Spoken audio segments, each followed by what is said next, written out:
Vážená dáma, vážení páni, ja vás vítam na tomto verejnom vypočutí k otázkam zelene v meste Púchov. Dôvodom toho je to, že jednak nám v rámci mesta, v rámci komisie výstavby rozvoja mesta, životného prostredia záleží na tom, aby sme mali kvalitné životné prostredie. Vnímame samozrejme klimatickú zmenu a sucho, ktoré nám hrozí, a rôzne dôsledky, ktoré na život obyvateľov mesta ktorý môže vznikať. Vnímame samozrejme aj určitú nespokojnosť puchovskej verejnosti, nakoniec opakuje sa to pravidelne na mestských zastupiteľstvách s rôznymi výzvami alebo nespokojnosťou, a preto som považoval za múdre vyzvať puchovskú verejnosť tomu, aby sa tí, ktorí majú záujem, aby sa k veci vyjadrili a dali svoje konštruktívne návrhy. Takže vás všetkých poprosím, že táto pôda je tu dnes na to vytvorená, aby ste podali svoje návrhy, akú máte predstavu k vývoju zelení, k jej ošetrovaniu a k novej výsadbe v meste Púchov. Na tú výzvu, ktorá prebehla jednak na mestskom zastupiteľstve poslednom a písomne v Puchovských novinách, reagoval pán Crkoň, pán Kapuš a pán Berčík ako účastníci, že chcú byť, a svoje návrhy poslala pani Valentíniová. Je to pani učiteľka, ktorá riaditeľovala na materskej škole Mládežnícka. Dala 3 návrhy, ja som vám to ktorých som mal teda mailové adresy, ktorí so mnou komunikovali, alebo sprostredkovanie cez mestský úrad, dala 3 návrhy, a to boli taká tá kostrová alejová zeleň, aby v meste Púchov vznikala. S tým bola súvisiaci návrh, že by to mohlo vznikať aj v súvislosti s novonarodenými deťmi, čo mal podobný návrh pán Bizor na poslednom zastupiteľstve. A tretia jej pripomienka bola k tomu, že by bolo vhodné sa možno inšpirovať prírodným cintorínom, minimálne vo Zvolenie, kde takýto cintorín Živica organizuje, občianske združenie Živica organizuje, a že by sme sa teda tým mohli inšpirovať a nad niečím podobným v meste Púchov uvažovať. Ďalšiu pripomienku mal pán Melišík, že zelenie stále ubúda a že sa o ňu musíme starať, ja som to takto zhrnul. A potom pán Bizoň poslal niekoľko návrhov, ku ktorým sa mesto, oddelenie výstavby vyjadrí i písomne. Boli to také koncepčné záležitosti ohľadom hlavne udržiavania zelene, výsadby zelene, druhového zloženia výsadby zelene, prípadne ešte tam bol návrh aj v súvislosti s lesom a lesoparkom na Lachovci. Takže ja teraz otváram vlastne diskusiu, vaše návrhy, bez ohľadu na to, teda, ako ste sa prihlásili. Ja som pozval aj členov komisie výstavby životného prostredia, aby to zloženie bolo dostatočne široké. Keby ste skúsili formulovať presne svoje návrhy, ak ich máte písomne, tak to by bolo úplne ideálne. Keď nie, tak to formulujte tak, aby som to ja dokázal napísať. Ja si nerobím zvukový záznam z toho, lebo nevidím na to teda dôvod. Myslím si, že každý dokáže formulovať svoju pripomienku tak, aby sa to dalo veľmi hutne zapísať. Takže nech sa páči. Myslím, že to chýba ako ona, že tu plánovala. Áno, ale ja sa priznám ako poslanec, ja som neplánoval robiť žiadnu konfrontáciu, žiadnu veľkú diskusiu o tom, že by sme si teraz vymieniali názory. Chcem zozbierať pripomienky občanov k zelení. Ako ja to nechcem spraviť kolbište, nemám na to čas a asi ani energiu. Takže poprosím, buďme... Tých stromov, keby sme to sadili podľa počtu narodených detí, by sme tu nepostavili asi žiadnu, ale pretože rapidne viac nám pribúda automobilov ako novonarodených detí. Ale rád by som sa vrátil k tomu, čo som ešte ako poslanec hovoril, že ten zelený cintorín... Dobrý deň, tak ja som asi poplietol pani Valentíniovej meno, alebo teda pôsobnosť, lebo to je iná pani Valentíniová. Podpíšete sa mi do prevečnej listiny? Takže to si povie svoje, ale ja som k tomu záverečnému bodu, čo tam má o tom cintoríne na zastupiteľstve, som spomínal, že evanjelická cirkev ponúkala na odpredaj pozemok cintorína na Vieske, kde by sa dal tento zelený cintorín v podstate vybudovať alebo spraviť okamžite. A skutočne by bolo na čase, aby sme sa vrátili ku klasickému systému pochovávania, respektíve potom k tým urnám, pretože tie betonové džungle už pomaly prerastajú cez hlavu. No a k tým svojim pripomienkám, takisto som teda apeloval na to, aby mesto konečne vypracovalo pasportizáciu alebo generál zelenie, aby sme mali na začiatku roka stav a na konci roka stav. My sa stále chválime, že sme zelené mesto, ale keď pozrieme Gorazdovku, Štefánikovu a tie rôzne parkovacie miesta, ktoré každé zabere zhruba 18 metrov štvorcových, tak tej zelene nám len a len ubúda. Smutné je však, že robili sme plán hospodárskeho a sociálneho rozvoja do roku 2030, alebo už neviem, či ešte na ďalšie obdobie, ale počet obyvateľov sme tam uviedli podrobne len do roku 2017. Neviem, či to bolo zámerne alebo nezámerne. Je jasné, že rapidne nám ten počet obyvateľov klesá. V podstate do roku 2000 nám ubudlo, povedal by som, také jedno sídlisko, sedlište, cca 2000 ľudí. Pritom, keď pozrieme za sedlište smerom na Nimnicu, opäť zaberáme, nazvime to zelené alebo poľnohospodársku pôdu a obyvateľia nám klesajú. Takisto sa stávajú rôzni developery. My sme postavili 34 bytov, ale absolútne na tom počte sa to neprejavilo. Proste ideme stále ročne stovkou dole. No a mňa na to mrzí to v tom, že teda chválime sa zelené mesto, ideme budovať zelen, ale aj tu, keď sa pozriete, ubudol celý štráv tam na tej druhej strane parku. Sice vyzerá, že tu je, ale minus 100 metrov štvorcových zelenie nám ubudlo. No a tým tá klimatická zmena, o tom možno budú rozprávať aj ďalší. Rozumné by bolo vrátiť sa k nejakému tomu systému parkovania, spraviť ten parkovací dom, ale určite nie na tom mieste, kde sa plánuje. To je ako pes na oko. Celé. Ja len k tej výsadbe stromov pri narodených deťoch, ono ako idea to vyzerá veľmi dobre, ale tých detí sa ročne narodí zhruba 100 až 120 a stromov sa tiež teda vysadí v niektorých rokoch menej, niektorých viac, niekde možno od 50 do 100. Kapacita mesta, tých plôch, kde sa dá sadiť, je veľmi limitovaná. Aj keď sa stáva niekedy, že máme rôzne náhradné výsadby, napríklad v súvislosti so železnicou, keď mali zo zákona alebo z rozhodnutia odboru životného prostredia príkaz robiť nejaké náhradné výsadby, tak je dosť veľký problém. Pani Knížatová sa s tým problémom vždy trápi, že kde vlastne tú zeleň, hlavne vo väčšom počte stromov vysadiť, lebo tie priestory nie sú a limitované, je to predovšetkým inžinierskými sieťami, ktoré máme krížom krážom cez všetky pozemky. Takže nie je to také úplne jednoduché, aby sme v stovkách nejak stromov dokázali sadiť.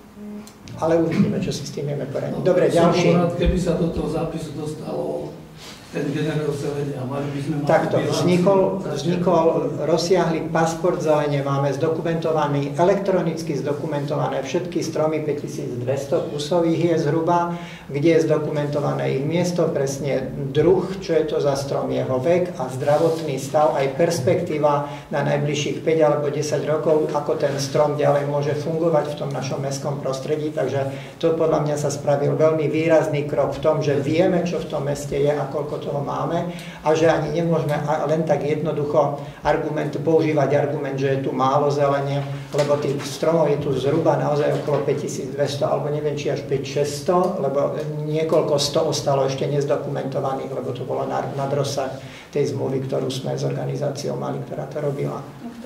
Ja by som ale hovoril aj o zelení, o ploche. Nie len o stromoch, ale aj o plochách, ktoré máme, pretože tam sú vlastne tie nenápadné úbytky. Áno, pán Vajda. Môžem, ja by som možno len takú technickú k tomu, aby sa moc nediskutovalo, pretože to súvisí aj s vyjadrením, oficiálnym vyjadrením pani Brinzovej. Ten dokument, o ktorom ste spomínali, by som poprosil, keby sa zverejnil. Viem, že pani primátorka má voči tomu už nejaké výhrady, ale v každom prípade to určite je dokument, ktorý mesto neplatilo nejakým súkromným spôsobom. Bolo to určite financovanie z verejných zdrojov a poprosím, aby sa tento dokument zverejnil, pretože vo všetkých vyjadreniach mesta sa o tento dokument mesto opiera a samozrejme občania, ktorí sa chcú nejakým spôsobom vyjadriť, môžu len konštatovať, že o tom vôbec nič nevedia. Ten dokument pani Brinzová nazvala dokument starostlivosti o dreviny v meste Púchov. Je to dokument starostlivosti o zeleň v meste Púchov. Dostali ju v materiáloch na mestské zastupiteľstvo všetci poslanci a myslím, že tento dokument bude aj zverejnený. Takže sa k nemu dostanú aj obyvateľe. Dobre, ďakujem. Ja by som mohol k tomu evangelickému cintorínu, to je vlastne pán Kubičák, pán Merišik spomínal, pán Ino spomínal, že o odkúpenie. Oni nám síce dali odkúpenie, to je ten pozemok, čo sme robili znalecký posudok a bol predražený. Hovoríte o Vieske? O tej Vieske. Áno, to hovoril pán Merišik. Tak aby som ti odpovedal, tak evangelíci nám ponúkli pozemok za nejakú sumu. My sme sa s nimi dohodli, že na základe znaleckého posudku by sme ho odkúpili, lebo platíme tam Je tam okolo 4,5 tisíca metrov štvorcových, žiadajú za to 30 € za meter štvorcový, je to nad Vieskou 16,50, vychádza to 76 000 pri rešpektovaní ceny znaleckého posudku. No, takže je tam minimálne o 10 € na metri nadhodnotená cena od nich. O 14, lebo 16 niečo, 30. Tá snaha z mesta je, snaha je aj od členov komisie výstavy, lebo keď sme si prepočítali, koľko im ročne platíme nájomné, aby sa to oplatilo odkúpiť, ale za tých podmienok, čo dali oni, stále tie podmienky parido menia. Dohodli sme sa na začiatku, že to je na základe znaleckého posudku, dali sme ho vypracovať a im tá cena nesedí a zvyšujú o 14 €. To je na margo toho, že tá snaha tam od mesta je, aby sme boli spravodliví. No ústretoví teda nemôžeme to nazvať betovo alebo slovičo. Ale ináč vyhodili sme oveľa väčšie peniaze za väčšie kraviny. A čo cintorín v Horných Koškovciach? Teraz ja odpovedám na otázku toho evanjelického cintorína, čo aby teda sme boli spravodliví, že tá snaha zo strany mesta naozaj je a ešte stále trvá a my ako členovia komisie sme dokonca odporúčili, aby to jednanie ďalej pretrvávalo. Pán Kubičák, je áno, tak? navrhujeme euro 10 za meter štvorcový, aj tak je to okolo 5 000 € za nájom, ročný nájom za meter štvorcový je to okolo 5 000 € ročne. Lebo nám zvýšili z 0,90 na euro 50. Dobre, čiže môžeme ísť. jednorazová investícia aj v tej výške by bola lepšia ako nájom ročný. To zase, keď si ako ekonómia prepočítate na nejaké dlhšie obdobie, cintorín není na rok ani na 2, ale minimálne na 100. Dobre, skúsme sa dostať k zelení, takže nech sa páči ďalší v poradí. Ďalší v poradí, chalani, kto? Ja som len chcel povedať, že zelený cintorín sme dali aj v Horných Koškovciach urobiť, však vieš, že tam rozširovali tú plochu, však aj pani primátorka to naznačila na stretnutí v pondelok, že nemusíme nič kupovať ani do prenajmu ísť a máme to vlastne na Horných Koškovciach zelený cintorín, aspoň časť by sa tam dala na to. Taková stolička, toľko. Dobre, ďakujem. Ďalej. Tak ja môžem si zoberiem slovo, ja som si to aj pripravil, mám to také obširnejšie. Ale skôr ako začnem o zelení, tak by som chcel poukázať na jeden jav. A síce to, že začali sme o 14. hodine a ľudia sú ešte v práci. Možno aj preto neprišli ľudia, pretože o 14. hodine ešte sú naozaj v práci. A takto isto to aj s mestským zastupiteľstvom, ktoré je vytýčené na 9. hodinu. Takže je to ako vyrobené na schvál, alebo neviem to pochopiť, pretože teda nehnevajte sa na mňa nikto, ale ak poslanci nevedia slúžiť ľuďom, teda áno, musia sa obetovať, prídu na 4. a budú jednať do 10. To je jedno, ale tí poslanci sú tu pre nás, my sme tu není pre poslancov. Tam by som jednu takže ja prepáčte len... Ja som zvolal toto stretnutie, dobre, bolo zvolané... Dobre, takže idem na to. Moment, bolo zvolané mesiac za mesiac zareagovali 3 ľudia, že prídu a 3 ľudia mali pripomienky, takže verejnosť mala priestor a tá hodina nie je prekážkou, mohol sa každý písomne vyjadriť, nebol to problém. Adresa na mestský úrad. Niekto nemá takú zručnosť a tak ďalej. Myslím si ja osobne, keby som ja to organizoval, zorganizujem to tak, aby ľudia mali slobodný prístup na toto zastupiteľ, alebo na toto podujatie, alebo na toto zasadnutie. Takže ja by som chcel teda k tej zeleni. Ja som to aj pripravil, aby som ho nerozprával, takže ak chceme naozaj mať starostlivosť o zeleň primeranú, takú ako si tá zeleň zaslúži a aby sa to niekde teda posúvalo, tak potrebujeme buď zazmluvniť, alebo zamestnať nejakého arboristu, odborníka. Naozaj ďalej to takto nejde, pretože v Púchove sa rúbe hlava, nehlava. Dokonca som chcel teda to aj potvrdiť, že sa to tak deje. Jediné, kto sa mi vyjadril, je Šopka, ktorá mi poslala teda, že na tie stromy, ktoré ja som poslal a ktoré nie sú invazívne, a boli to aj smreky zrastlé, tak na tieto stromy Šopka nedávala ani posudok, ani povolenie. Čiže ten výrub bol v rozpore so zákonom. A mesto mi jednoducho odpovedalo tak, keď som si to chcel potvrdiť, že oni mi neodpovedia. Jednoducho mesto mi neodpovedalo v rámci 211. Môžem to zdokumentovať. Takže chcel by som, aby sa prestalo v meste Púchov rúbať hlava, nehlava, a bude to mať určité aj teda ďalšie pokračovanie, pretože podám podnet v tomto ohľade, pretože nie je možné, aby Šopka nedala povolenie na strom, ktorý podľa zákona musí mať vyjadrenie na to, teda, že môže ísť dole a prečo môže ísť dole.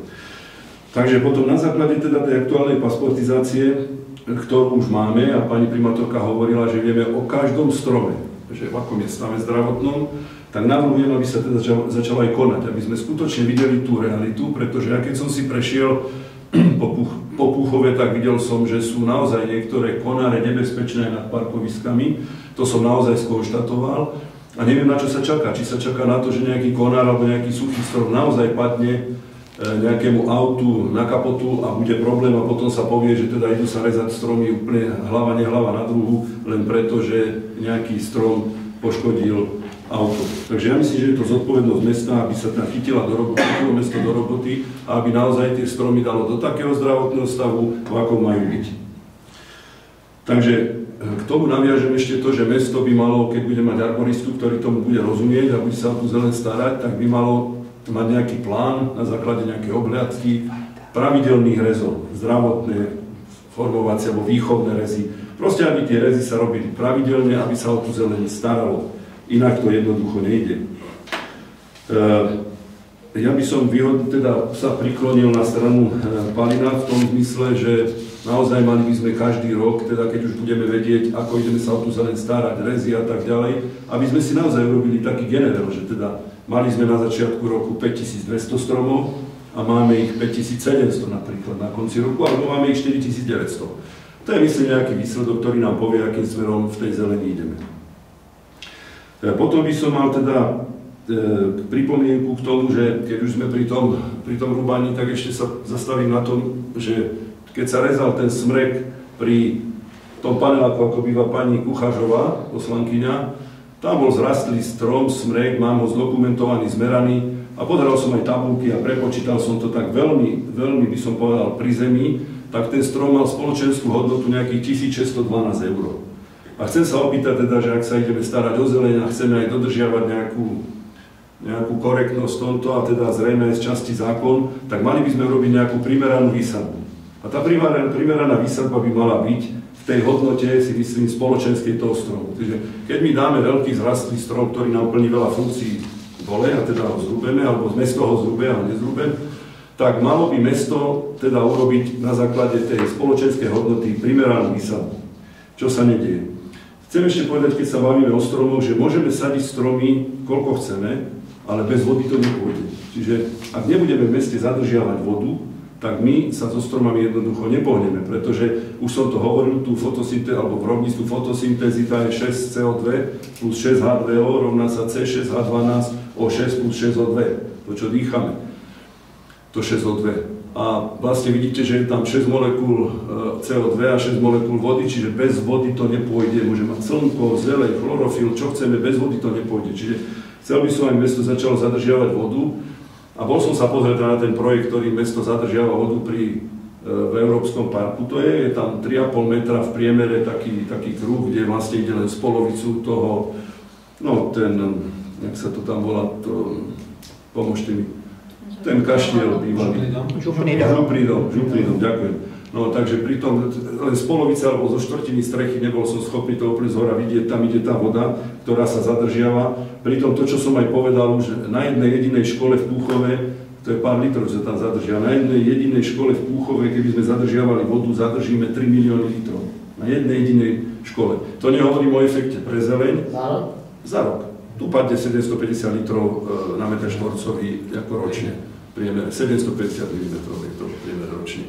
Čiže my by sme nielen zadržaním vody pomohli zelení, ale pomohli by sme aj ekonomike, pretože mesto by nemuselo za túto vodu, ktorá nebude odkanalizovaná, platiť. Keď si zoberieme 4 alebo 5 tých škôl, čo tu máme plus mestský úrad, to sú naozaj obrovské čísla.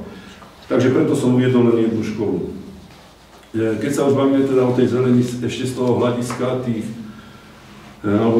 zelených ploch, čo hovoril Pálo, tak áno, ja si myslím, že musíme si teda povedať v rámci tejto koncepcie zelenie, že či chceme rozširovať parkovanie za každú cenu, alebo ideme hľadať nejaké iné riešenie. Dávam to tu ako taký diskusný návrh, pretože ak to bude ďalej takto pokračovať, že na obrancov mieru tam, tam, onam, že sa stále uberá z tej zelenie, tak za chvíľku naozaj bude tak, že bude medzi panelákom a nejakým parkoviskom možno 2-metrový úzky prúžok zelene, ale potom treba ľuďom povedať jednu vec, že nebudú mať stromy, nebudú mať trávu, čiže budú mať maximálne množstvo prachu v dome, nebudú mať tie všetky výhody tých stromov, nebudú mať ochladzovanie, bude tam horúco, bude tam, ako to prostredie, bude skoro by som povedal veľmi komplikované na taký jednoduchý život. Takže záber trávnatých ploch by som poprosil, aby sa to naozaj zvažovalo veľmi citlivo a myslím si, že aj to by patrilo do toho generelu tej zelene.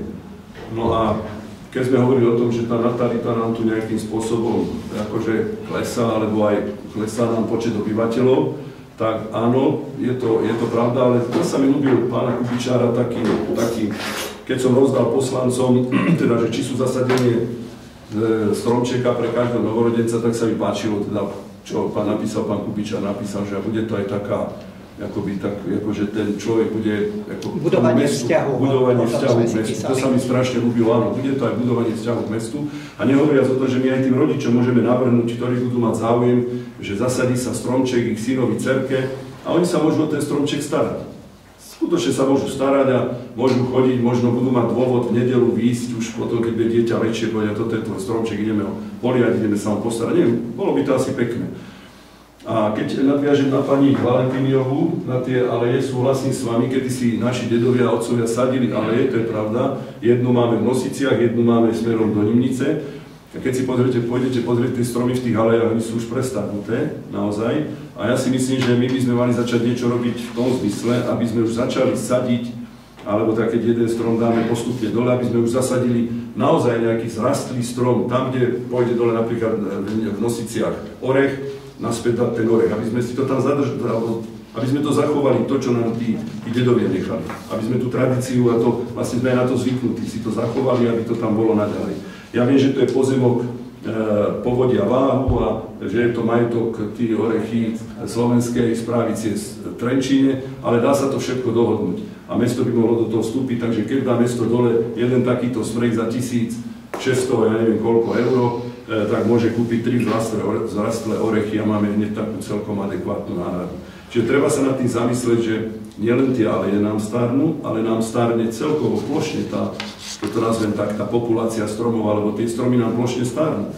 Čiže my keď nezačneme okamžite niečo robiť, tak sa stane to, že naozaj jeden strom, keď dneska vyparí zrastlých 400-500 litrov vody a robí svoju prácu pri ochladzovaní, čistenie vzduchu, produkcia kyslíka, tak nám sa zrazu stane, že my tu budeme mať akoby mesto, ktoré bude naozaj, pani hovorila docentka o tepelných ostrovoch, aby tu budeme mať mesto, ktoré bude super tepelný ostrov, pretože my by sme mali kontinuálne robiť tú náhradu tej zelene a nie čakať na to, že niečo vyrúbeme a zasadíme malý stromček.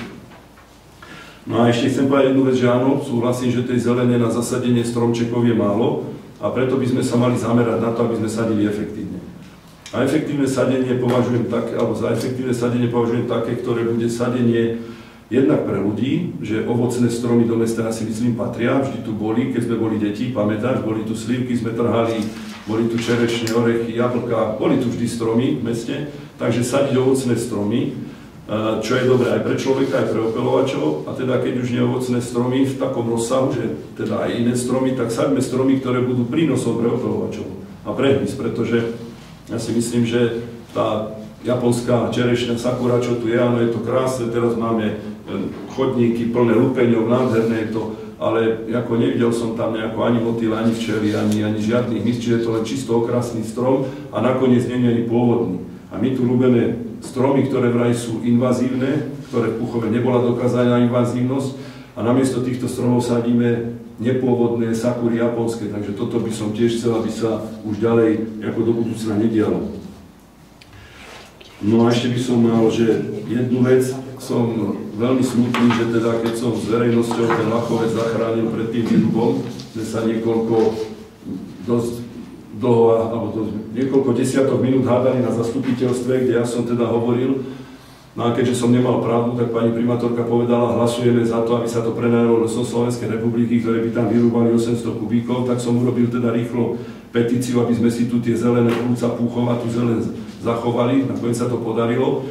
A čaro bolo v tom, že nakoniec ja som v tej diskusii o tom, ako má vypadať Lachovec, ani nebol prizvaný. Takže teraz by som chcel aspoň teda povedať taký svoj názor, že možno by nebolo zlé, ako sa ide na Lachovec, možno po tej pravej strane vyčleniť nejaké obdĺžníky, ktoré by boli možno 10 metrov alebo 20 metrov, to by sa dalo dohodnúť a možno 50 alebo 100 metrov dohora, alebo by sa nejaký rozmer určil. A jeden ten obdĺžník by bol taký, kde by bol les, kde sa nebude zasahovať. To bude proste tam les, kde bude bez zásahu. Ďalší obdĺžníček by bol les, kde bude prebierkový spôsob ťažby. A ďalší les by bol, že kde sa hospodárilo akoby, alebo kde sa ťaží hospodárským spôsobom. A tu by deti videli, že ako ten les vypadá, akú má funkciu, aké sú tam živočíchy, alebo aká tam je pod tým fauna, flóra, ako sa vlastne ten les vyvíja. Toto by bolo také náučné, myslím, a nestalo by to veľa. A je to škoda, že som to nemohol teda povedať vtedy, keď sa ten Lachovec stvoril, ale takto hovorím aspoň teraz, ak by sa dalo, že by sa to teda udialo. A naozaj je to moja srdcová záležitosť, posledná veta. Začneme sadiť stromky, alebo tá akcia by sa mohla volať, že v Púchove sadenie stromkov pre našich potomkov. A nakoniec viem, že poslanci to všetci viac menej odsúhlasili. Je pravdou, že možno inžinierské siete, ale Miroslav, ty vieš dobre, že dá sa inžinierská sieť preložiť, keď nám tam vadí len telefón alebo len kábel. Ja si myslím, že ešte raz opakujem, jeden smrek 1600 niečo euro, spoločenská hodnota, tak mesto, keď bude korektné, dá 500 eur na preloženie nejakej siete alebo 1000 a za 600 eur kúpiť 3 stromčeky z rastle. Vždy je to možné. Len treba robiť tak, aby mesto robilo ako dobrý gazda. Stratili sme spoločenskú hodnotu 1600 eur a my ju nahradíme. Toto by som chcel. Ďakujem. Dobre, ďakujem pekne. Vítam pani prednostku, doktorku Brinzovú a pána zástupcu primátora. Ďakujem pekne, že ste prišli. Len zo pár poznámok, ja už som povedal, že pán Bizon dostane písomnú odpoveď. Spracovala ju pani Knížatová. Časť z toho vám poviem. Mesto má uzatvorenú rámcovú zmluvu arboristické práce na území mesta Púchov s Arboriónom SRO Púchov, je to pán arborista, pán Kuliha. Stromy ošetruje, ale treba mať na mysli to, že tu máme 5,5 tisíca stromov. My sme potrebovali neviem koľko x záhradníkov na to, aby tam dennodenne na tých stromoch viseli a všetko orezávali. Ale vzhľadom na to, že pasport zelení sa spravil aj so zdravotným stavom, tak my dnes máme presnú predstavu o tom, že ktorý strom treba naozaj veľmi akutne ošetrovať a ktorý netreba ošetrovať. Takže nie je pravda to, že by sa so stromami tu nepracovalo. Napríklad tu mám poznámku, že na Továrenskej ulici bolo 30 javorov teraz ošetrovaných tým, že sa tam robili výchovné rezy. To bolo naposledy. Alebo dreviny sa tiež prebierali teraz na materskej škole Chmelinec. Potom k drevinám dlhovekým... Prepáč, pán Kubičar, aby som reagoval, aby sme boli korektní. Ja si myslím, že pokiaľ teda ten arborista robí tú prácu tak, ako má robiť a hovoríme, že ho máme zamestnaného, tak ja si predstavujem, že ho uvidím v Púchove 365 dní v roku. Áno, je to veľa Ja stromov. neviem, aký rozsah zmluvy má, ale predpokladám, že nie je zamestnanec, ale základné stromy, ako napríklad sme otvárali nedávno vnútroblok na Rojovej ulici, je tam veľká čerešňa, tam časť ľudí je za to, aby bola, časť sa možno aj obáva, či padne, ale veď ona je technicky zviazaná, technicky ošetrená tá čerešňa a robí tam veľmi dôležitú funkciu, že ochladzuje vlastne ten priestor. Takže nie je pravda, že by sme sa o to nestarali a otázka je rozsahu tej zmluvy. A chcem ešte povedať... Nestará sa mesto o tí stromy, veď ja som našiel chore, ja ťa dnes môžem zobrať a ukážem ti stromy, ktoré keď padnú konáre na auto, bude problém. Naozaj si myslím, že arborista má prejsť po meste. Ale preto sa robil ten pasport, že to robila odborná firma, aby sme vedeli zdravotný stav a akútnosť oni určili. K tým drevinám, ktoré majú byť nejaké také líniové alebo tie aleje, za najdôležitejšie z toho textu, ktorý píše pani Knižatová, je vlastne strom, ktorý je dlhoveký, ktorý sa dožije trebárs 200 rokov a výrazne nás prežije. My takých stromov dlhovekých máme 1514, strednovekých máme 1739, ale máme aj krátkoveké stromy 1936, čo znamená, že v priebehu pár rokov tie stromy pôjdu dole. Určite si pamätáte alej, ktorá bola, to je čerešňa, slivka čerešňo plodá, myslím trestný názor, ktoré boli na obrancov mieru a museli sa vyrúbať pred pár rokmi a nahradili sa hlohmi, lebo boli po životnosti a už padali v podstate pri každej, dokonca už aj menšej búrke nám padali na hlavu tie stromy. Takže to k tým stromom, k tým čerešniam, čo si hovoril, viete odhadnúť, koľko je tých čerešní, ktoré teda viacerí, teda dvaja zatiaľ napádate, že či sú. Podľa mňa veľká časť obyvateľov sa teší z toho, že pekne kvitnú, je to zaujímavý strom. A my tých pôvodných stromov, ktoré tu boli, a keď tu boli možno lúky a lesy, máme v meste málo, nakoniec vo všetkých arboretách sa chválime tým, že sme to niesli aj cudzokrajné rastliny, cudzokrajné stromy a v bytoch máme väčšinou len cudzokrajné rastliny, takže ja by som sa nebál toho, že tu máme tie čerešne, lebo v tých uliciach, ktorých to máme, tak sú veľmi pekné. Viete, koľko ich je? Týchto sapúr. Ale oni nemajú tu čo hľadať, pretože keď my hrúbeme invazívne stromy naozaj preto, aby sme uvoľnili miesto pôvodného. Ale zelenie je estetická záležitosť. Ja ťa zastavím, je 46 čerešní vtáčí, podľa mňa... Vtáčie čerešne sú v poriadku.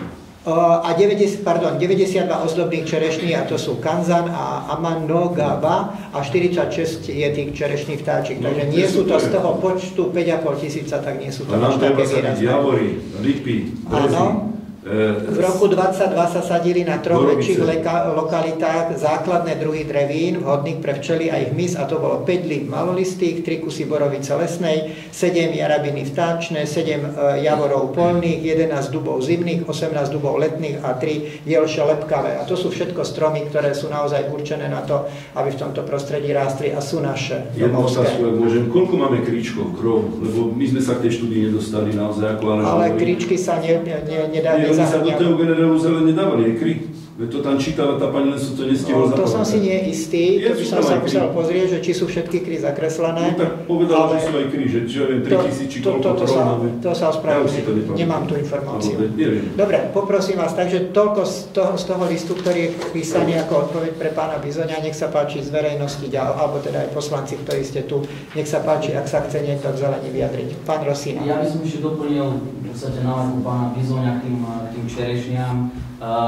Není ich tu veľa, to je jedna vec, a keď ste spomínal práve arboristu, my sme tu pár rokov dozadu mali v odzvukách zamestnaného, alebo teda sme platili poradcu pre zeleň, ktorým bol pán Pekara, a práve za jeho v odzvukách éry sa v meste vysadilo práve tohto kultiváru, týchto amanogov sa vysadilo najviac, myslím, že v jednej výsadbe išlo takmer 40. Takže on ako arborista, ako odborník ich tu práve dával, a v tom roku sa vysadilo v podstate po meste v rôznych častiach najviac kultivaru Prunus cerulata amanogava a takisto kvantum v podstate magnolí. On to tiež má určite rád, páčia sa mu, sú esteticky pekné, takže v tom čase, keď práve on riešil verejnú alebo teda mestskú zeleň a mesto si ho platilo ako poradcu pre zeleň, tak vtedy sa vysadzali tieto japonské čerešne. Neviem, čo ja s tým mám. No, ja vám hovorím na marku toho, že... Keď povie pán Rosina, že málo, tak skoro 100 tých čerešní, to je dosť. Keby tu bolo 100 líp, to je už iný strom a už o niečom inom. Áno, ale tak ako som povedal, je tu aj estetická funkcia, že nie len tá účelná alebo účelná. Ale my nemáme priestor, ste sami povedali, my musíme mať len účelovú funkciu tej zelene. My tu nemáme. Ja si myslím, Michal, že sa nájde možno 100 alebo 1000 ľudí, ktorí by ti opanovali, že tie stromy sú v tých uliciach krásne a kvitne to tam a to mesto je proste pekné, príjemné, veselé. Poďme ďalej, ak máme praktické poznámky. Nič v meste nie je len krásne. V meste nemáme motýle, nič tu nemáme. Nech sa páči, pani Valentíniová. Ja by som mala prosbu. Ja som už človek, ktorý má toho viac za sebou ako pred sebou a rozprávam sa s svojou vekovou kategóriou. A je dosť veľa ľudí, ktorí by teda chcelo mať taký ekologický cintorín. Ja som taký ekologický cintorín navštívila vo Zvolene. Zriadilo tam občianske združenie Živica. A na moje veľké prekvapenie, tá plocha, ktorú on zaberá, nie je veľmi veľká.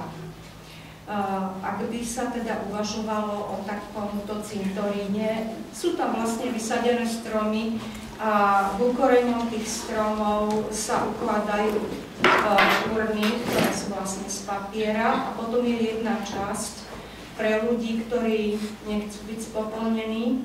Tí sa pochovávajú v takých drevených truhlách, ako kedysi existovali, bez ozdôb a podmienka funkcie toho cintorína je, že nikto tam nesmie priniesť vôbec žiadny umelý kvet. Môžu tam priniesť iba živé kvety alebo kvety, ktoré sú natrhané na lúkach.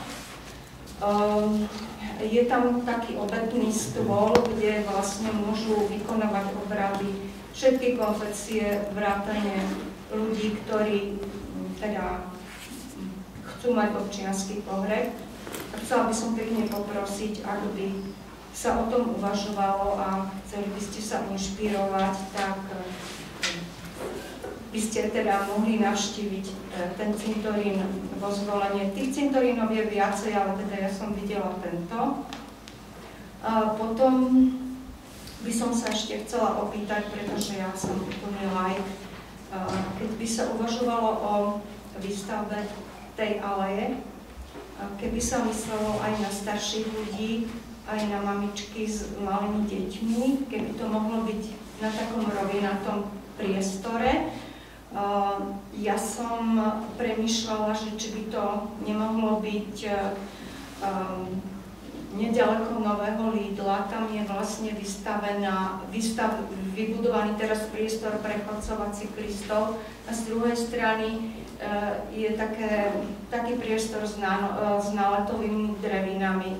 Ja neviem, či sa môže odkúpiť, alebo či komu to patrí, ale treba, ak by to patrilo niekomu, osloviť ho, či by teda nesúhlasil s výstavbou tej aleje, alebo teda s výsadbou tej aleje tam, pretože je to taký rovinatý priestor a on by slúžil vlastne aj tým postihnutým, aj malým deťom a zdraví ľudia, tým by vlastne nevadilo, že by sa tiež prešli po tej rovine.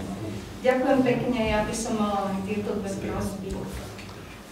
Skôr ako ste prišli, ja som tie vaše pripomienky prečítal, ktoré ste mi napísali do mailu.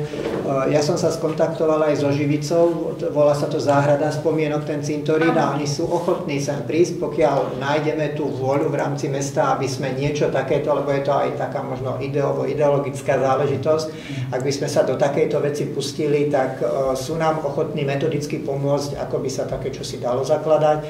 Veľmi by som sa prikláňal k tomu, čo ste aj vy hovorili, obmedziť plasty, plastové sviečky, ktoré nám podľa mňa hyzdia tie cintoríny, jednak ich máme kamenné, betónové a navyše teda na tých betónoch obrovské množstvo plastov. Vyzerá to pre mňa v mojich očiach, ja na to tak pozerám ako smetisko. Proste je tam nahádzané množstvo plastov, nič viac, žiadne živé kvety, nedýcha to. Takže ja verím, že nejaká časť cintorína by raz mohla takto vyzerať. Ďakujem pekne za tie pripomienky. Ja ďakujem, že sa tým zaoberáte. Dobre, ďakujem. Ďalší, ak má niekto? Pán Kapuš, predpokladám. Ja by som sa vás, pán Kubiča, chcel opýtať, či máte ako životné prostredie vypracovaný nejaký vplyv rozhodnutí ohľadom životného prostredia na ľudí s ťažkým zdravotným postihnutím. v meste, či ste skúmali nejaké vplyvy toho, čo mesto robí na ľudí z TZP, a tým mám na mysli výrub aj tých kvázi inváznych stromov, áno, pretože tí sa častokrát nachádzajú, aj tí, čo boli vyrúbané, aj tí, čo ešte budú mať byť vyrúbané, proste v takých lokalitách, kde je človek, ktorý je zdravotne ťažko postihnutý a jeho jediný výhľad z okna, pretože on žije v podstate len možno medzi dvoma izbami, a to je napríklad toaleta a jeho vlastná izba, kde býva, tak jediný jeho výhľad von je proste horizont na nejaký strom. A sú prípady, s tými ľuďmi som sa aj osobne rozprával, aj tu v Púhove, že ich jediný výhľad bol na takýto strom, ktorý je teda invázny a bol vyrezaný. Či máte vypracovaný nejaký takýto vplyv, že čo to robí s týmito osobami, pretože je dokázané, veda už skúmala vplyv na zdravie, lege artis, podľa poslednej vedy bolo skúmané, že proste psychicky to ničí, psychicky to normálne ničí týchto ľudí, ktorí proste ich jediný pohľad von bol na takýto strom, kde proste vidia odraz slnka, tiene, vtákov a podobne. A proste im to bolo takýmto spôsobom zobraté. A to by som sa chcel spýtať, že či ako mesto alebo životné prostredie alebo komisia urobila niečo preto, aby sme v podstate tieto stromy ochránili. Či bol zo strany mesta urobený nejaký krok. Ja viem, že zákon prikazuje tieto stromy odstraňovať, ale nie každý zákon vieme dobre, že je správny, že je dobrý, a my ako Enviro mesto by sme práve mali byť ukážkou pre všetky ostatné mestá na celom Slovensku, možno aj v zahraničí, že vieme urobiť niečo preto, aby sme ochránili tiež záujmy týchto zdravotne ťažko postihnutých osôb, ktoré sem dnes ani nemôžu prísť. Hej? Takže či bolo niečo v tejto veci podniknuté zo strany životného prostredia, alebo teda celkovo z mestského úradu. Hej? A potom by som sa chcel ešte spýtať, či máte spracovaný nejaký štrukturovaný tok peňazí pre životné prostredie, a tým mám na mysli, že... Ja vás zastavím a iba k tomuto poviem, že sme tu na návrhy koncepcie zelene. Keby ste formulovali svoje veci tak, že sme sa stretli ako verejnosť k tomu, že chceme do budúcnosti niečo robiť a niečo zmeniť. Ja tu nie som ako osoba, ktorá sa bude vracať k týmto veciam, nebudem vám spĺňať ani 211 ani nič podobné. Toto je vec do minulosti. Ja nepredpokladám, že akýkoľvek postihnutý človek stratil zo svojho okna taký výhľad na zeleň, že by tam videl nejakú holinu a spúšť a nevidel už nič zelené. Mne toto prípada ako hranie sa s kľúčkami paragrafov a ja tu nie som na to. Povedzte a formulujte aj tú druhú požiadavku, ktorú chcete povedať, ako si predstavujete alebo akú máte požiadavku na nás ako Komisiu životného prostredia do budúcnosti. Dobre? Skúste to tak formulovať. Dobre, chcem sa opýtať, čo urobíte teda ako mesto? Nie, ja navrhujem, pán Kapuš, navrhujem v rámci zelene toto. Takto mi to formulujte. Dobre, to som ochotný počúvať. V rámci zelene sa pýtam, keďže tu máme ešte ďalšie kusy inváznych drevín, áno, ktoré sú proste tie javorovce, a je plánovaný výrub, áno, nie je plánovaný výrub. Tak ako sú označené v pasporte, 70, neviem koľko, samčie kusy boli navrhnuté ako prvé na výrub. Ako prvé? Áno. A potom bude nasledovať? Nie, dohodli sme sa, že pôjdu na výrub len všetky tie samičie. Samičie, áno. Tie sú vyrúbané podľa informácií a samčie ponechané. Takže tie zostanú, pretože tie nemajú tie semená, ktoré sa teda rozšírujú, aby sa tie invazné rastliny rozširovali. Ja ti trošku pomôžem. Ja by som pomohol Jurajovi v tom, že, ja som to už aj hovoril, mesto malo možnosť urobiť tzv. Nejaký plán ochrany alebo plán starostlivosti o zeleň, presne toto mohlo urobiť. Na 10 rokov. Tak dobre, tak vyzývam mesto, aby urobilo plán starostlivosti o zeleň rozložený na 10 rokov, aby prvých 9 rokov dalo vždycky po jednom javorovcovi, že sa bude vyrubovať, čiže za 9 rokov vyrubeme 9 javorovcov a dobre, na 10. rok, teda keď sa nič nezmení, bude musieť mesto vyrúbať aj ostatné. A prečo to hovorím? Preto, lebo kedysi agát bol nesmierne invazívna drevina. A dnes je to drevina udomácnená. Čiže my, keď tých javorovcov možno vyrúbeme za 5 rokov všetkých všetky tie kusy, tak sa môže stať, že sa tá drevina stane nie až taká invazívna a my už nebudeme mať zrastlé stromy a budeme sa dívať na seba, prečo sme to neurobili. Čiže navrhujem, aby mesto urobilo jednoznačne plán starostlivosti o zeleň a na 10-ročné obdobie, kde rozloží to rúbanie, a to nemôže nikto nič povedať, ani štátna ochrana prírody. Dodržíte to, že si to rozložíte do času a tam je to vybavené 10. rok, vyrúbe sa ostatok, pokiaľ sa nič nezmení. S veľkou pravdepodobnosťou hovoríme o niečom, čo je vyriešené, teda ak je to tak, ako pani Šicová hovorí, že samičie sú vyrezané a samčie ostali s tým, že aj ostávajú podľa toho, akú majú životnosť, to nie je dlhoveká rastlina, takže, teda dlhoveká drevina, takže možno, že tu bude 10 rokov a môže tam byť podľa tohto rozhodnutia, že zákon nám to neukladá, takže netreba robiť nejaký plán. Ja som na zastupiteľstve už o tom hovoril, veď si na to spomenul, že som to hovoril, že sa to má dať do plánu starostlivosti, aj s ľuďmi som o tom hovoril, takže my už máme všetky samičie vyrezané? 28 ich bolo? 22 alebo 28. No tak ja neviem, povedzte mi prosím vás, bol som po Považskej Bystrici sa pozrieť. Prečo mesto Púchov cvála ako dostihová kobila? Prosím vás, teraz budem taký fakt expresívny. Prečo mesto Púchov tomto cvála ako dostihová kobila? Veď si chodte pozrieť iné mesta, dokonca človek, čo nám, kto hovorí, človek, ktorý nám prepačte, ale toto už som ako sa naozaj dosť nahneval, pretože ak máme už vyrúbané samičie, tak o čo sa tu bavíme?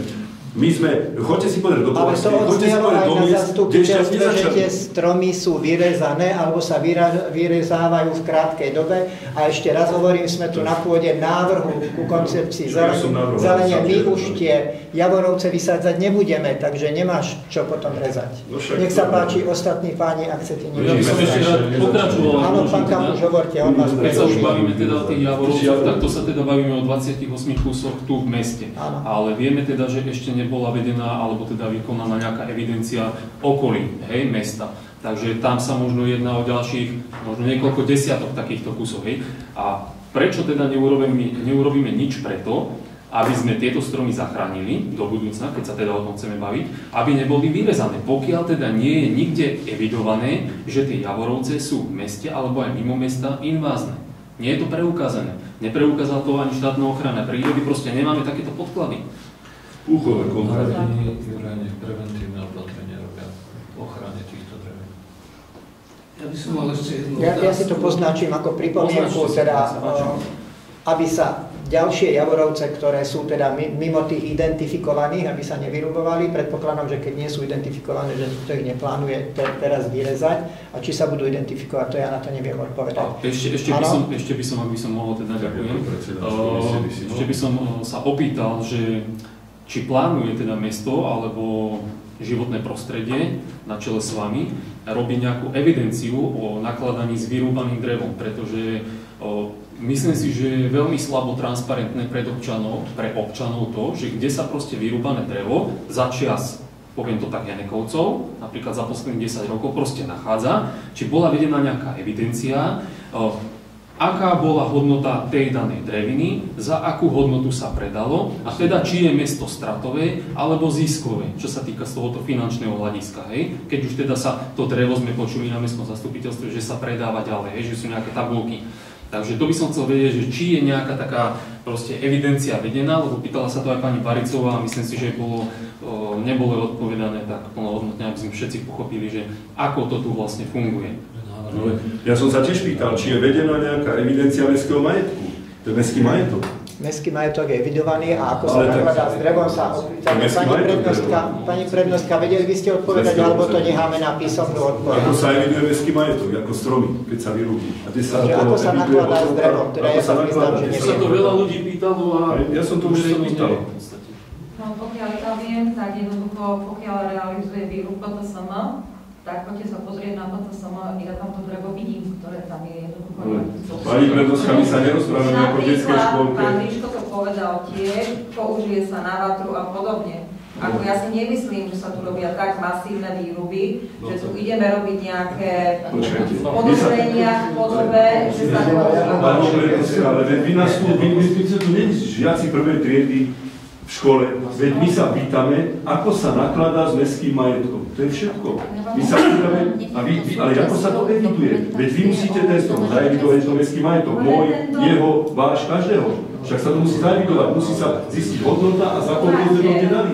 Excelová tabulka. Tu máte predsa, od toho sme robili tú pasportizáciu. Vy nám nechcete odpovedať. Ale ty nenecháš nerozprávaj, nechaj rozprávať. Na čo nám je pasportizácia? K tomu, aby sme vedeli, ako sa... Nenecháš dohovoriť. Ale ja, inak ako ideme úplne iným smerom, a ja by som sa držala toho, čo pán Kubičar, na čo sme sa tu stretli. Nie, no lebo viem, kde to pôjde. Pán Bizoň, kto je vlastníkom stromu? Mesto.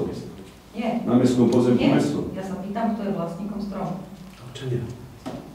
No tak mesto. Vlastníkom stromu je ten, kto je vlastníkom pozemku. No však na mestský pozemku. Hej, ale to tvorí súčasť pozemku, aby sme si toto ujasnili a aby nevznikal dojem, nie, ale to sú rôzne interpretácie. Ale to sa pýtam. Na mestskom pozemku drevo sa vyrúbe ako evidované. Pozor, ale aká časť mestských v meste, ktoré pozemky sú nakoniec, ty sám vieš, že sídlisko pri Makite je súkromnej spoločnosti. Ale ja som si už pozrel, ktorý je pozemok mesta. Takže nie všetky pozemky... Pri Lubici Kuchážovej sa vyrúbal krásny veľký smrek a to som preto sa do toho tak obul, pretože mi bolo povedané, že ten smrek mal kôrovca. Peter, ďalej to takto nejde. Ja som si to zaevidoval, zdokumentoval, pofotil, mám aj kôru zobratu. To bol zdravý strom, ja som nemohol tú kôru odtiaľ dostať, musel som si zobrať mesiarský nôž naozaj a musel som to veľmi ťažko tú kôru dávať dole. Tak bola zdravá, tak toľko s tým drevom a s tou kôrou držalo, to bolo neskutočné. Dal sa obrovský strom dole, 1650 cirka spoločenská hodnota. Dal sa dole úplne zbytočne a svojvoľne. A teraz sa pýtam, a je to na mestskom pozemku, ja som to pozeral, tak sa pýtam, ten strom, kto ho zaevidoval a kde je, pretože to bol taký strom, z ktorého by sa aj pošne dali robiť, úplne vážne. Tak sa pýtam normálnu otázku a môžete si myslieť o mne, čo chcete. Veď je to Ruda Marmana, tvoje, moje, Pala, Aleša, všetkých, nás je ten strom. A tuto ako my, keď sa budeme tváriť, že ako to je také množstvo, také množstvo, mňa množstvo nezaujíma. Mňa zaujíma, že išiel dole strom, ktorý je mestský majetok. A ten mestský majetok je niekde zaevidovaný. Ulica, ja neviem. Dobre, môžeš tú vetu normálne formulovať, lebo budeš o nej 5 minút rozprávať. Ide o evidenciu vyrúbaného stromu. Nie, že žiadame, aby nám bola predložená za 10 rokov evidencia. Nie, pozor, to ani nezapíšem. Ja som tu na návrhy na to, čo so zeleňou môžeme... Však so zeleňou?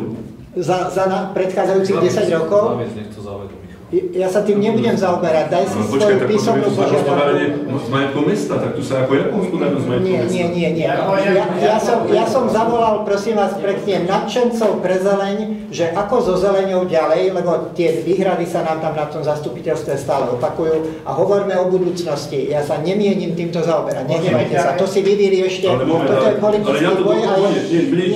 Ja iba jednu vec ešte, a musím niečo povedať, že ten strom sa možno vyrúbal práve preto, že niekto chcel fošiť. Poviem príklad. To je sprostosť, ktorú hovoríš. No vidíš, tak keď sa neeviduje, tak si zoberie strom a je to vybavené. Nie, ja teda môžem. To chceš povedať, že niekto, pani Heneková alebo pani Brinzová mala záľusk na meter kubický dreviny, drevenej hmoty a vyrezali smrek, aby si ho niekde odniesli, ale prosím ťa pekne. Ako prosím ťa? Ty si tvrdil, že ten jaseň je bezproblémový, pán Kapuš dokonca chcel preložiť ihrisko, čo si ja tak pamätám, že aby ostal jaseň. Ale ten jaseň, tam bola starostlivosť taká veľká o ten jaseň, tam bol počítačový tomograf, ktorý zistil, že ten strom nie je zdravý. Hej, to, že ty máš... bolo treba odrezať. To vidíš, toto je, ale toto ja ti verím, Michal, ty máš svoj názor a bol tam odborník, ktorý sa týmto zaoberá, tento odborník to posúdil. Tak ako teraz pán Kapuš povedal, že vieme, že všetky zákony nie sú, pán Kapuš, prosím vás, oficiálne vás tu vyzývam, nemôžem vám to 211. Napíšte mi, prosím vás, ktoré zákony Slovenskej republiky nie sú dobré, hej, podľa vás, ktoré by sa nemali, a ktoré nie sú platné a nemali by sa dodržiavať, hej. Vy nemáte žiadnu zodpovednosť, hej. Tuto na tom meste je nejaká zodpovednosť, hej, za tých občanov a za ostatných. Vy tu rozprávate siahodlé rozprávky o tom, že toto nie je dobrý zákon, toto nie, však kde sa nepáčia stopky, hej, však keď má väčšie auto, tak čo to menšie auto tam zavadzá, viete? Vy tu hovoríte v hypotézach, to sa mi nepáči. A ďalej hovoríte presne, to som aj... Hovoríme o zákone o hospodárení s majetkom mesta. Ja súhlasím, Michal, ja s tebou súhlasím, dobre, ale nechávam hovoriť. Ja ešte chcem povedať, že my nemôžeme hypoteticky rozprávať, ktorý zákon je dobrý, ktorý zákon nie je dobrý. Však to...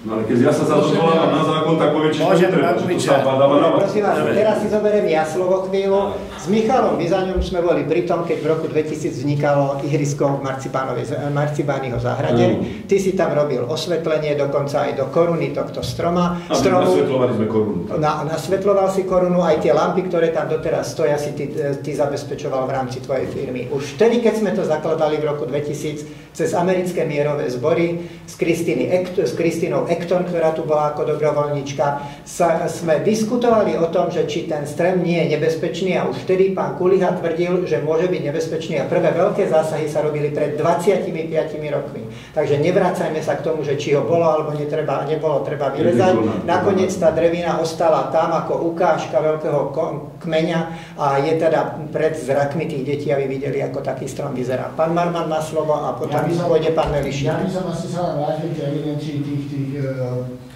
vyrúbaných stromov. Pán Marman, prosím vás pekne, sedíme tu hodinu a koncepčne do budúcnosti sme skoro nič nepovedali.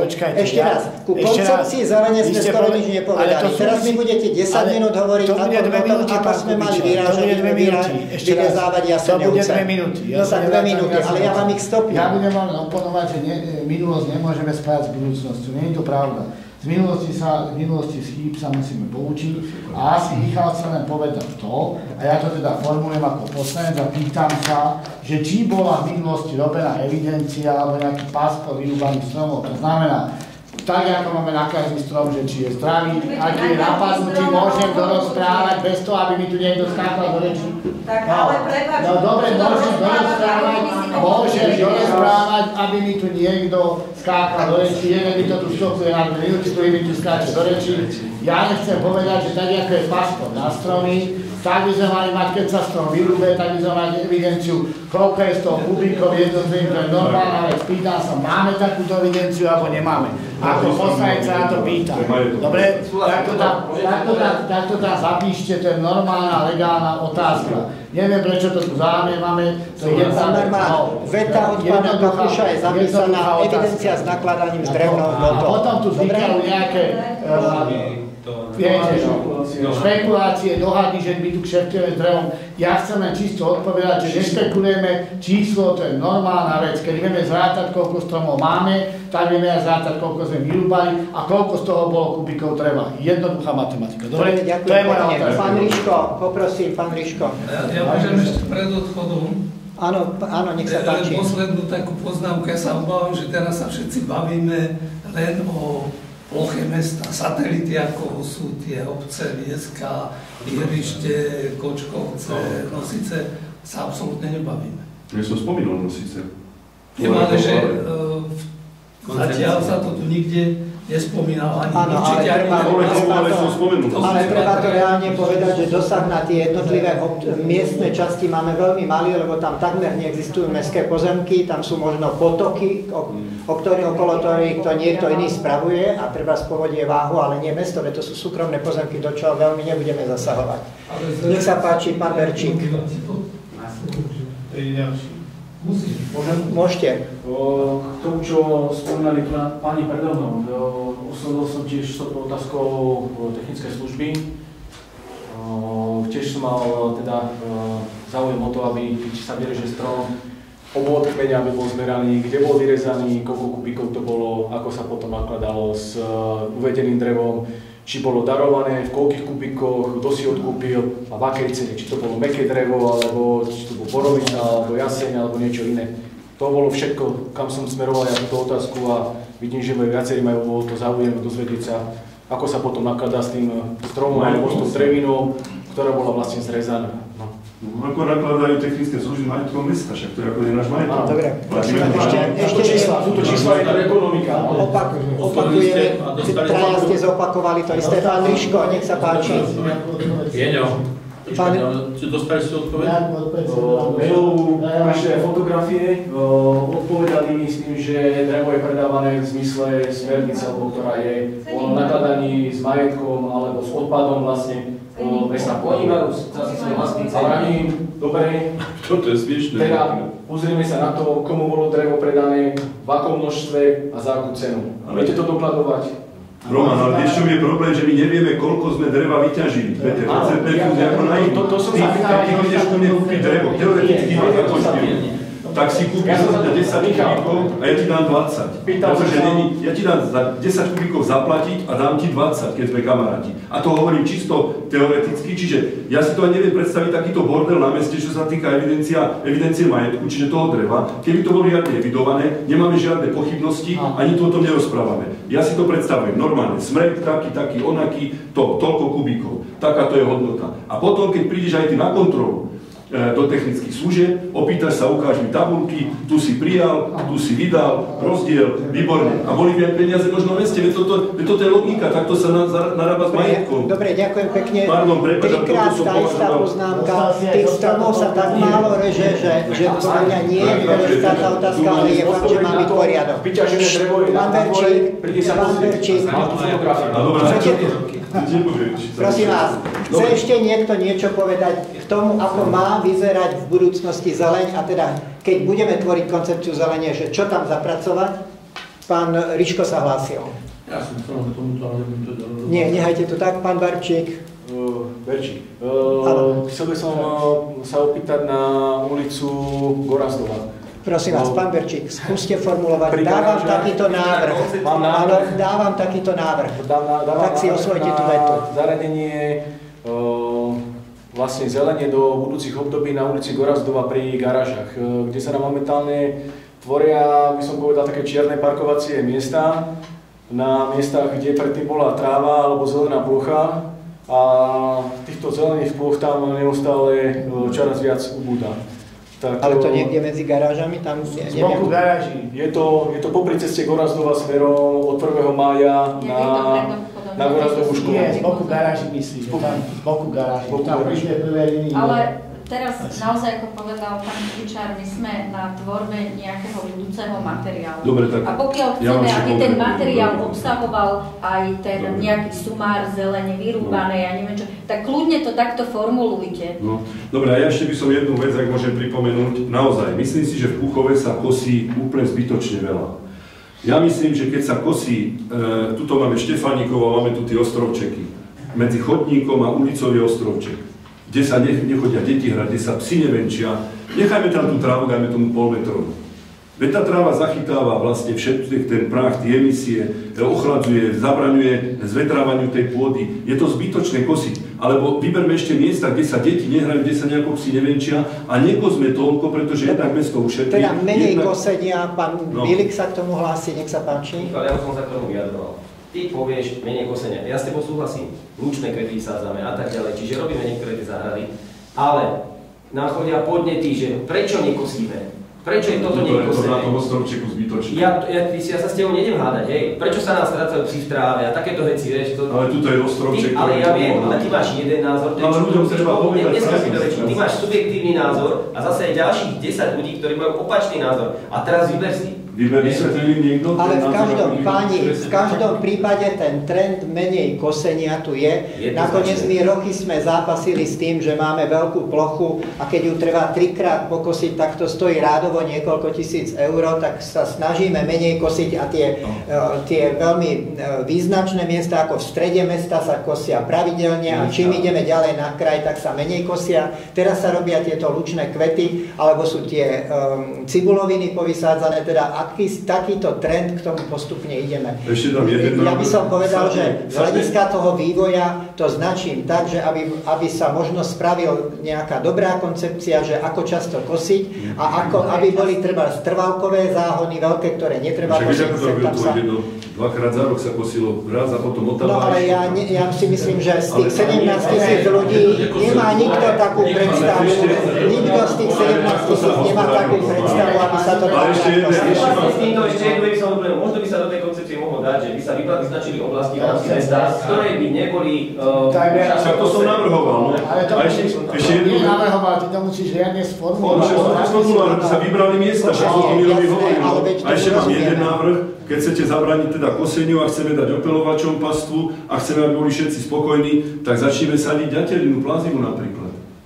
Ona nerastie do nejakej výšky, dlho kvitne, ona má aj 3-metrové korene, to znamená, keď je relatívne aj sucho, tak tá včielka si tam ten nektár nájde, pretože naozaj ten hlboký koren si tú vláhu nájde. Čiže keď budeme sadiť možno ďatelinu plazivu, a teda nech mesto sadí ďatelinu plazivu na nejakých plochách, nech si to vyskúša, tak keď ona tam naozaj prerastie a bude tam, tak ona naozaj nepustí nič iné, treba sa tomu povedať. Ja to povenovať. formulujem, že máme hľadať náhradu klasických trávnikov, a či to bude ďatelina plazivá. No, tá je ideálna, to som len povedal. Áno, pán Marman. Ja som teda odborný názor, ja som počúval, ja som to pred Miškom zobral z úst.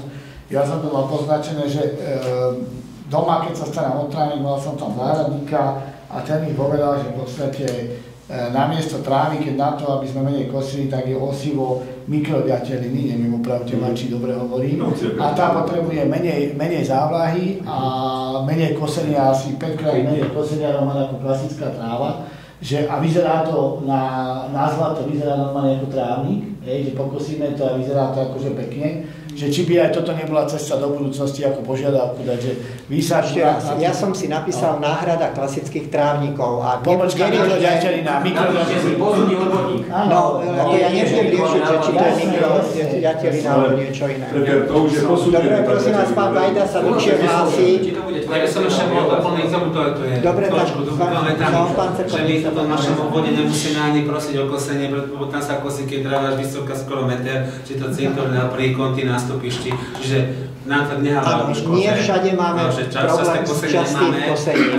Takže u nás to akcept prevádzku. Dobre, pán Vajda má slovo, nech sa páči, pán Vajda. Pán Kubiša, chcem vás poprosiť, predtým než dám návrh, tak vlastne si potrebujem niečo overiť. Hovorí vám niečo, nejaké upovedomenie o nesúhlase s výrubom drevín? Pán Vajda, pozrite na tú tabulu, preto to tam svieti. Nebudem vám odpovedať na vašu otázku. Do koncepcie zeleného stavkov vám chcem dať. V prípade, že o tomto viete, ho nepotrebujem dávať. Viete o takomto dokumente? Nie, neviem, o čom hovoríte. Takže ten návrh do koncepcie Zelené mesta Púchov je, aby vedenie mesta bez vašej komisie nevykonávalo nejaké rozhodnutia a vyjadrenia, aby ste boli o tom informovaní, aby ste vôbec mali ako komisia kompetenciu niečo o tom, čo sa tu vôbec celý tento čas bavíme, robiť, pretože mesto si bez vás robí aj tak, čo chce. Len účelom a kompetenciou komisie nie je posudzovať každý úradný akt, ktorý vykonáva jednotliví členovia toho oddelenia výstavby a životného prostredia. Ja vám dám, aby ste povedali, že... My nemôžeme rozhodovať o každej jednej takejto veci, to sa takýmto spôsobom nedá. Áno, môže to byť niečo, ako napríklad tie Jaseňovce, že to už je 28 relatívne, alebo 78 pri celkovom počte, že je to relatívne veľký zásah, tak o tom by sme mohli byť informovaní, ale nemôžeme byť o každom akútnom výreze stromu alebo niečo. To by sme sa stále stretávali na tej komisii. Ale ja som nič také nepovedal, čo vy hovoríte. Ale predpokladám, že áno. Ale my máme, komisia, každá jedna komisia má len odporúčací charakter. Vieš, to by muselo byť zmenené úplne inak. Dobre, prečítajte mi, páni, prečítajte tú vetu, ale stručne ju formulujte, ja si ju poznačím. Ja môžem jednu vetu k tomu povedať. To, čo navrhuje pán Vajda, je nad rámec akýchkoľvek kompetencií.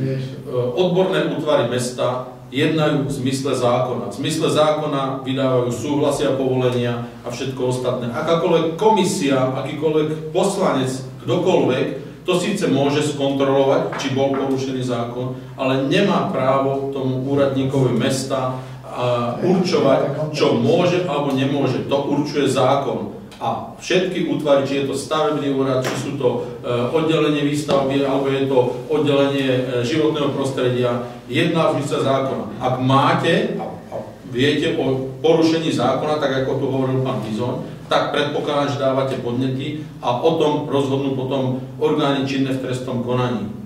To je niečo podobné, ako keby pán Riško kontroloval každú jednu faktúru ako predseda ekonomickej komisie, ktorá príde na mestský úrad a oni by, tí úradníci, čakali na nejaké komisie raz za nejaké obdobie, že či tú faktúru môže alebo nemôže zaúčtovať a zaplatiť. Dobre, reformujem to. No skúste, prosím vás. Dohodnite si ako komisia s vedením mesta, aby sa predchádzalo takým situáciám, aká vznikla práve okolo témy výrubu invazívnych rastlín. To si viem predstaviť, naformulovať, že pri zásahu, ja neviem, viac ako 10 alebo 15 stromov, že by tá komisia mohla byť vopred informovaná, ale to podčiarkujem to, čo pán Riško povedal, že to sú odborne zdatní a samostatní pracovníci na úrade, ktorí o takýchto veciach hovoria, ale môžeme v rámci odboru výstavby, nakoniec je tu vedúca, o takomto čom si hovoriť, aby z toho nebol taký informačný šum. Dobre, to si poznačím. Vôbec nemám námietky voči tomu, aby bola komisia informovaná o takýchto záležitostiach. Určite ste počuli pojem originálne a prenesené druhov stromov. Vystupuje mesto ako štát, pretože na neho štát preniesol kompetencie, preto sa to volá prenesený výkon štátnej správy, kedy si štát povedal, že istý druh povinnosti a kompetencií preniesie na mesto. V tomto prípade mesto vystupuje ako orgán ochrany prírody v zmysle osobitného zákona a vedie správne konanie. Do správneho konania nemôže orgán územnej samosprávy, v tomto prípade poslanci, mestské zastupiteľstvo, komisia žiadnym spôsobom zasahovať, pretože vydáva rozhodnutie, ktoré je preskúmateľné v rámci riadnych, mimoriadnych opravných prostriedkov. To znamená, skutočne si treba uvedomiť, do čoho môžu poslanci zasahovať, do akých rozhodnutí mesta, do veľa, povedala by som, že do väčšiny, ale je tu okruh kompetencií, kde jednoducho mesto koná na základe intencií zákona. Taký istý orgán ochrany prírody, určite to viete, je vedľa okresný úrad životného prostredia. Ten vydáva výrubové rozhodnutia na stromy alebo dreviny, ktoré sa nachádzajú v extraviláne obce. Mesto vydáva na tie, ktoré sa nachádzajú v intraviláne obce. Ich právomoci sú rovnaké, takže ak chcete namietať alebo chcete byť informovaní o výruboch, môžete za prednostom okresného úradu a povedať mu, že chcete, aby to bolo posudzované v komisii. To je proste právny nonsens. Nadviažím na pani Brízová, ja na vás musím nadviazať. Vy ste povedali, že rozhodnutie je preskúmateľné, alebo zabudnem, rozhodnutie je preskúmateľné. Takže ohľadom výrubov. Ja som si tie výruby pýtal v rámci 211, aby bol pani Brízová, že mi neodpoviete. Takže prosím vás, neklamte verejnosť a neklamte takto. Vy tu klamete. Ja som v rámci 211 si pýtal. Ja sa pýtam, či ste boli účastníkom toho správneho konania o výrobe tých drevín, lebo len účastník konania môže podať nejaký riadny alebo... Ešte raz, no však dobre, tak ja som to poriešil tak, že sa to rieši na takej úrovni, že ja už som na to nemal, možno by som povedal, ani čas, ani náladu sa s vami naťahovať, ale vy sa ma tu pýtate také, či som bol, či... Ale ten zákon je tak transparentný. Ale čo je zverejnené? Prikazuje nám výruby a tam je napísané na základe čoho ja, no tak si to pozriem. Všade, pri každom rozhodnutí, ktoré som ja videl, je uvedené na základe akej žiadosti a odôvodnenie. Pretože zákon hovorí, že šopka sa musí vyjadriť napríklad a ja som dostal od šopky, keď som dal 211 za 3 dní odpoveď, že na tie stromy, ktoré som sa pýtal, nedali nič. A ešte chcem povedať jednu vec, zaformulovať. Vyzývam týmto mesto naozaj, aby keď sa bude niečo stavať, niečo prerábať, niečo robiť nejaké parkoviska, nejaká úprava terénu, aby niekto zodpovedný z mesta išiel odovzdať stavenisko, vrátane stromov, aby to bolo riadne zdokumentované, aby to nebolo tak, ako som bol pozrieť napríklad na Kolónke, kde odkryli koreňovú sústavu smreku, zničili to z polovice, čiže tak ako na cintoríne padla tá lipa, lebo tam keď sa kopali hroby, tak jasné, že tí korene zavadzali. Takže niekto bude musieť prísť počas stavby možno a po odovzdaní stavby pozrieť, lebo stromom býva poškodená kôra, zničené korene. Napríklad to isté bolo na Obrancov mieru. Ja som si to fotil a mám to o tom aj video urobené. Čiže tam boli tak necitlivo zasiahnuté do tých koreňových systémov, že jak ten bager išiel, tak vlastne tým stromom, čo tam ešte ostali, zničil polovicu koreňovej sústavy. Ja si myslím, tomuto by sa mal niekto venovať v meste. Tu by naozaj mesto malo odovzdať stavenisko, pozerať na to, sú tam teda z tej stromy, sú súčasťou niekde okolia stanoviska. Dobre, ja sa zase zastavím. Zakomponujeme to do starostlivosti o zeleň, že na takéto veci si treba dať pozor. Ešte, ak niekto niečo chce povedať, tak prosím vás, ale buďte naozaj konštruktívni, že nám dávate návrhy. Dobre, tu a jednu vec mi tu teda vyriešte. Komisie sa s tým teda nemá zaoberať, tak mi vy, pani Brinzová, povedzte, ako mám riešiť to, že vy si dovolíte v oficiálnom dokumente klamať a napíšete, nejde iné veci. Ako táto veta súvisí s návrhom koncepcie zelenia, ja vás zastavím, ja nechcem... Počúvajte, toto bol oficiálny dokument právnickou kanceláriou tejto téme. Viete, kde ste prišli? Máme sa zaoberať s budúcnosťou zelenie. Prosím vás, riešte takúto otázku. A kde sa sme vám zaoberať, keď ste mi povedali, že u vás nie na komisii a je tu teraz pani Brinzová, ktorá proste... Ja som si zapísal, že pokiaľ je väčší zásah, lebo sme vám vysvetlili, že každý úradník má svoju kompetenciu, na tom príklade fakturantky je to možno najčitateľnejšie a rovnako je to pri výrube stromu. Povedzte mi, aký dala návrh. Pri výrube stromu je to rovnako, rozhoduje odborný... A nedala žiadny návrh. Ja reagujem na to, čo povedala. Ale ona tu nesedí na to, aby prišla spraviť návrh. Ale k tomu, čo povedala, chcem mať pripomienku. Ja som si zadala poznámku k tomu, čo ste chceli zapísať do návrhu koncepcie a musela som upozorniť na to, kedy sa tam takýto návrh dostal, že je nevykonateľný. My chceme upozorniť na prešlapy z minulosti, z ktorých sa treba poučiť. Však to by ako mám mať právo povedať. Veď pre Boha, že ideme robiť koncepciu zelene a ja mu to dobre pomenoval. Však z minulosti sa musíme poučiť. Veď tak ako nechápem, tak ja si veci ešte má, prosím vás, niekto pán Cerko, nech sa páči. Keď sa vysadí nová zeleň a nie je nejaký program alebo nejaký taký ten zase systém, že potom odšla zalievanie tých mladých stromčekov, lebo mne sa napríklad stalo, keď som bol poslanec, vysadila sa zeleň a keď som to nepolial v lete v tých veľkých horúčavaniach vedrami vody, ten strom by uschol, a to bolo viacero stromov alebo kríky. Čiže či aj toto je v pláne, že by technické služby zalievali... starostlivosť o vysadenú drevinu. Takisto. Pán Kubičan, hovorili ste, že je malý záujem. Verte mi, že bude ešte menší. To je úplne zbytočné toto, čo ste teraz Ale vy ste prišli riešiť vlastné nejaké bolesti. Vy ste neprišli riešiť. Robíte si alibistické očko, pretože tie veci, ktoré je treba tu riešiť, tie jednoducho odtiaľ to takto vypinkávate. Ešte raz. Tu je úplne iná podstata problémov ako o tom, čo sa bavíte. Žiadne návrhy a podobné veci sú není koreňom problému.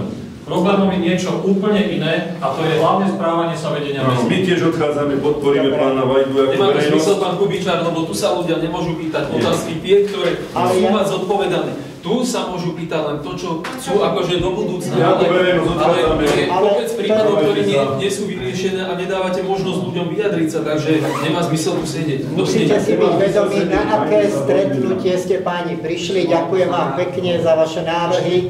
Za to ostatné vám neďakujem. Za ten čas nám treba poďakovať, pretože sme investovali čas do niečoho, že sme tu zase boli možno aj ešte zneužití. Skutočne si tu berete svoje a ľudí neberete do úvahy. Dobre, môžem dva, Cyril už nechce. Ja som len spomínal z mojej histórie, ale nechaj mi to dať už. Dobre, môžem. Dobre, pán Marman. Ja by som chcel do koncepcie zelenie do budúcna teda dať, aby sme oslovili viac arboristrov. Viacero firiem, nielen jednu, neviem v akom štádiu to máme, že či máme podpísanú na koľko rokov a pán Kuliha zastrešuje jednu firmu, že teda oslovme, keď tu teda máme podnety občanov, že nie sú spokojní, čo sa deje so zeleniou v Kúchove, tak oslovme vyššie arboristov a dajme teda ako priverené súťaži, že máme viacero firiem, tak dajme aj viacero, keď sa niečo vyhlasuje, tak dajme viacero, ja neviem, tých názorov tých arboristov na to, že či ten strom vyrúba alebo nevyrúba, to je jedna vec. A druhá vec, chcel by som ešte pripomenúť jednu vec, čo kedysi na, neviem, či predchádzajúcom, pred dve zastupiteľstva, pán Šeba, kolega Šeba povedal, že aby sme teda zavedli nejakú digitalizáciu každého stromu QR-kódom, ako to je v Rakúsku, že by sme, teda, že či s tým vieme do budúca plánovať koncepciu, že prídeme, bude mať strom štítok, QR-kód, a by sme vedeli o tom strome. Toto neviem, či je technicky možné. Dobre, tá otázka je to možno aj finančná. Chceli ste podnety návrhy, dáme Ja ľudovým návrhom súhlasím, pretože vyššie by som povedal to arboristu je málo vidno v tom meste za ten rok, viete. Ale keď ideš ústavu, že... takto evidovať. Ešte raz, ja dám... V Bratislave sú len významné stromy, ktoré sú, tak tie sú evidované. Ja s tým súhlasím, že to spolu s Peťom Šepom správali. No tak ako ste povedali, významné stromy. Významné stromy. Ale teda určíme nejaké kritérium, ktorý strom je pre nás významný. Na 10 rokov, nadpriemer, kmeňa, aby tie deti mali nejakú vedomosť o tom, o tej histórii, tak určíme, opravujem to, dajme nejakú kritérium, že vytipujeme, ja neviem, z 5184 stromov, cca, ja neviem, možno 100, 200, ale začneme aspoň, keď len prvými 50 tými významnými strommi. Nemusí to byť oblasť, ale... Keď ľudia budú chodiť, aby vedeli, že je tam rôzna výsadba, tak to kvôli tomu aj to je dobrý nápad. To je z mojej strany, čo sa týka tých návrhov. Neviem, ako je to technicky možné. Ja to pozeral som na mapu Bratislavy, kde si môžete jednotlivé stromy rozkliknúť, doslova rozkliknúť a je tam napísané, že čo je to za druh, aj nejaká fotografia sa k tomu zobrazuje. Predpokladám, že to môže byť finančne veľmi, veľmi náročné mať, spravovať takýto portál, aby to takto fungovalo. Ale ako návrh to môže, možno tak, ako to pán Bilík trošku zúžil, že možno stromy, ktoré sú tu, ja neviem, 100 a možno staršie, tých nie je tak veľa, že by naozaj takýmto spôsobom, tam bol QR kód, ale na 5600 stromov nasadiť QR kódy môže byť finančne veľmi náročné. Nech sa páči.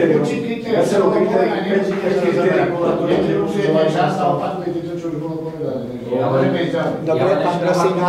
Na marku toho arboristu, že je ho málo vidieť, ale nemyslím si, že je ho málo vidieť v podstate nejaké súkromné veci pre nás a robí naozaj perfektnú robotu, stromu sa rozumie, vyzná sa, ale jednoducho tie financie podľa mňa nie sú na to, na každý to možno pani prednostka by vedela vyčlenené, pretože tie služby sú drahé. Tých arboristov je málo. Hej. Možno práve keby tu aj nejakým spôsobom, podľa mňa sú aj oslovovaní, ale tie arboristi po tých mestách naozaj, že majú čo robiť a nejakým spôsobom sa ani nerozširujú, neposúvajú, že napríklad pán Kuliha pôsobí tu v rámci regiónu a naozaj mu to stačí a doslova ho niekde dostať je veľký problém a na ňu sa veľmi dlho čaká. Takže nemyslím si, že ho je málo vidno, je to skôr o financiách, ktoré nemáme na to. Možno keby na to financie máme, tak to môže jesť a môže celý rok alebo celé to obdobie, kedy môže rezať, môže kľudne rezať, ale jednoducho je to o peniaze.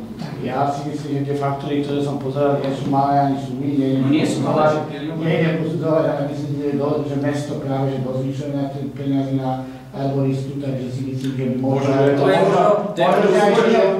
to súťaží aj Roman, nie že pohľad, ja neviem, to nie je nejaký subjektívny názor, ja hovorím, že môžeme aj z iného mesta osloviť, aby sme teda mali reálny podklad toho, že či je to správne, alebo nie je to správne, to som veľmi správne. Ale myslím, že ešte budú končiť, že je to osenie, že tie služby sú drahé. Pán Kukičák, ja poriadne spraviť, to je jednoduché. Ja do toho vstúpiť. Toto fakt ma prekvapuje, že po tých rokoch to nevieši. Arboristické práce sú výsledkom verejného obstarávania.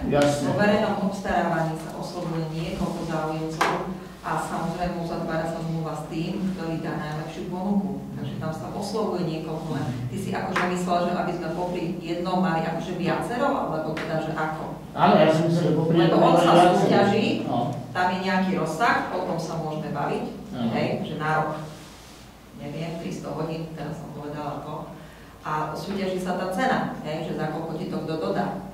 Takže môžeme sa baviť o rozsahu, ale akože asi viete, že 365 dní vám tu nikto jednoducho, to je nezaplatiteľné, to je proste... To, čo si ty navrhoval, to môžeš použiť pri akékoľvek funkcii. Napríklad pri návrhu projektov. Prečo jeden? Tak dáme 10 projektov. Vieš, stavebný dozor, možno len zlý, možno by sme ďalší dal. Technicky súžil sa nájde človek, čo bol taký šikovný, schopný posúdiť niečo. Nie odborník, to má vzdelanie, to není obyčajný človek, ktorý je... Ja tiež mám pamäť, nepáči sa mi, že oni prišli, vieš, a mne sa páči návrh, toto je koncepcia zelenej. Prišla pani Vládová, povedala si jasne, presne, čo by si chcela a čo by si predstavovala, čo by sa do tej koncepcie malo zaradiť. Ale oni si tu prišli, ale že klamala v nejakom dokumente, ktorý ani nepovedal, čo to je. Ale mňa to vadí. Mne to vadí, lebo oni Michal príde a povie, že jediný toto... Vôbec neviete, o čo ide. Viem, o čo ide. Hej, o čo? Ide o to pohľade, ktorý mali oni na tú danú vec. Ja si myslím, A čo mohlo byť vlastne? Ja si myslím, že sa mohlo dať vyššie priestor na to, aby vyjadrili svoj názor, možno by sme si tu vydiskutovali. Je to fakt najlepšie niekoho obviniť, že klame a podobne. To, ako sa chcete brániť. Dobre, ale ja by som to ešte nechceme to, nechceme aby sa to rozoberalo, na to mohla byť táto tak ako boli